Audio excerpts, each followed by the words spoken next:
నా యందు మీరును మీ యందు నా మాటలు నిలిచిన ఎడల మీకేది ఇష్టమో అడగండి, నేను చేస్తా అన్నాడు. నేను పొందుకున్నా, అన్నీ పొందుకున్నా. నోటికి తినాలన్న పదార్థం దగ్గర నుంచి, కట్టాలన్న దాని దగ్గర నుంచి ప్రతిదీ నాకు అది ఉంటే బాగుండు కదా అని మనసులో అనుకుంటే చాలా వచ్చింది. అది చేశాడు. అట్లా అన్ని పొందుకోవటమే కదా, అవసరమైతే యేసయ్య కోసం శ్రమ పట్టాన్ని కూడా ఫిక్స్ అయిపోయాం.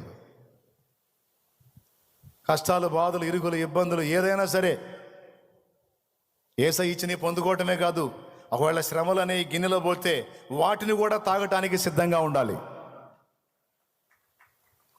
స్తోత్రం. ప్రభు అన్నాడు కదా, నా తండ్రి నాకు ఇచ్చిన గిన్నెలోనిది నేను ఆశీర్వాదాలు తాగటానికే కాదు, శ్రమలు తాగటానికి కూడా సిద్ధంగా ఉండాలి.